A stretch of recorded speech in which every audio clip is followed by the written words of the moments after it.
Good morning student. आज जो हम टॉपिक डिस्कस करने वाले हैं that is the last topic of your chapter respiration. आज हम खत्म करेंगे। हमने साइकिल्स पढ़ ली, ओके हमने बैलेंस शीट पढ़ ली। देखो बैलेंस शीट जो दी है आपको एटीपी का मतलब एक ग्लूकोज मॉलिक्यूल ब्रेक होने के बाद में जितने एटीपी बॉडी में प्रोड्यूस होते हैं वो बैलेंस शीट आपको हमने कल पढ़ाई थी। ठीक है, उस बैलेंस शीट का एक्सप्लेनेशन आपको नहीं है, थ्योरी आपको नहीं है, सिर्फ आपको एक चार्ट दिया हुआ है। उस चार्ट में जो नंबर्स है वो नंबर्स आपको ध्यान में रखना है कि ये नंबर्स कैसे आए हैं और किस वजह से आए हैं, कितने एटीपी कैसे फॉर्म हो रहे हैं, उसकी थेरोटिकल इंफॉर्मेशन आपको नहीं लिखनी है। तो आप ज्यादा टेंशन मत लो थेरोटिकल इंफॉर्मेशन के बारे में, सिर्फ आपको चार्ट पता होना चाहिए कि चार्ट में जो नंबर्स आए हैं वो कैसे कैसे आए हैं। दूसरी जो कल डायग्राम मैंने आपको ड्रॉ करके दी थी वो थी माइटोकॉन्ड्रिया। तो माइटोकॉन्ड्रिया में जो पूरी साइकिल कैरी आउट हो रही है, Krebs cycle, glycolysis, electron transport system, वो उसकी समरी है। मतलब एक ही डायग्राम के अंदर आपको सारी साइकिल्स कैसे कैरी आउट हो रही है वो बताई गई है। उसका भी आपको एक्सप्लेनेशन नहीं है, आपको नहीं लिखना है, आपको डायग्राम को समझना है और बैलेंस शीट को समझना है। उसके एक्सप्लेनेशन कितने कैसे कैसे बने थ्योरी में आपको नहीं लिखना है, तो आपको थेरोटिकल इंफॉर्मेशन नहीं है उसके बारे में। ठीक है, अब हमने दोनों भी तरीके के रेस्पिरेशन को पढ़ लिया है, एरोबिक रेस्पिरेशन और एनारोबिक रेस्पिरेशन। ठीक है, एरोबिक रेस्पिरेशन हमें पता है कि ऑक्सीजन के प्रेजेंस में होता है, एनारोबिक रेस्पिरेशन ऑक्सीजन के एब्सेंस में होता है। तो आज हम आपके बुक में दो एक्सपेरिमेंट दिए हुए वो दो एक्सपेरिमेंट पढ़ेंगे और उन एक्सपेरिमेंट में जो मेंशन किया गया है कि एनारोबिक रेस्पिरेशन के थ्रू क्या फॉर्मेशन हो रहा है, कार्बन डाइऑक्साइड रिलीज होता है, इथेनॉल बनता है।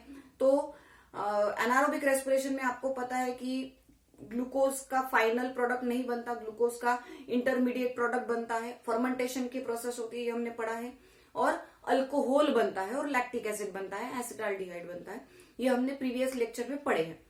तो हमें जो एनारोबिक रेस्पिरेशन में जो है वहां पे हमें क्रेब्स साइकिल नहीं करानी, वहां पे हमें एसिटिलेशन नहीं कराना, वहां पे हमें इलेक्ट्रॉन ट्रांसपोर्ट सिस्टम नहीं कराना। हमें एनारोबिक रेस्पिरेशन में सिर्फ ग्लाइकोलिसिस और उससे बनने वाले फर्मेंटिंग प्रोडक्ट उसके बारे में इंफॉर्मेशन दी है। तो फर्मेंटिंग प्रोडक्ट आपको पता है कि इथेनॉल, एसिटाल्डिहाइड और क्या बन रहा है, चलो बताओ, एसिटाल्डिहाइड, इथेनॉल और लैक्टिक एसिड, ये 3 बाय प्रोडक्ट बनते हैं। उन एनारोबिक रेस्पिरेशन को एक्सप्रेस करने के लिए आपको 2 एक्सपेरिमेंट दिए। पहला एक्सपेरिमेंट डिस्कस कर लेते हैं कि आपको क्या लेना है। एक टेस्ट ट्यूब लेना है, टेस्ट ट्यूब ए। ठीक है, ये टेस्ट ट्यूब ए है और ये टेस्ट ट्यूब बी है। ओके, ये टेस्ट ट्यूब ए है और ये टेस्ट ट्यूब बी है। टेस्ट ट्यूब ए में आपने क्या लिया है, टेस्ट ट्यूब ए में आपने ग्लूकोज लिया है, ठीक है, और ग्लूकोज के साथ थोड़ा सा ईस्ट डाला है, वाटर के साथ ग्लूकोज, 10% ग्लूकोज और उसमें थोड़ा सा ईस्ट। ईस्ट आपको पता है एनारोबिक फंगाई है। ईस्ट क्या है, एनारोबिक फंगाई है, मतलब इसे रेस्पिरेशन करने के लिए ऑक्सीजन की जरूरत नहीं होती। क्या बोला है मैंने, ईस्ट ये ऐसा फंगाई है जिसे रेस्पिरेशन करने के लिए ऑक्सीजन की जरूरत नहीं होती।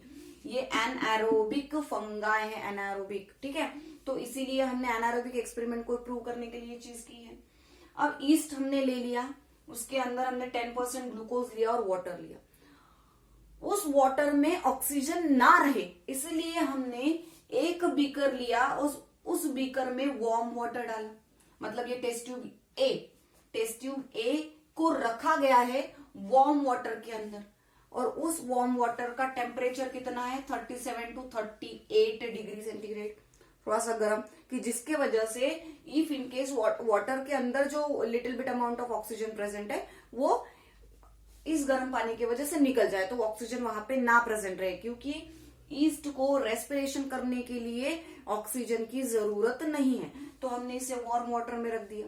ठीक है, तो ये जो सेटअप हमने डाला है इसे बोला गया है टेस्ट ट्यूब ए, इसे नाम दिया हमने टेस्ट ट्यूब ए।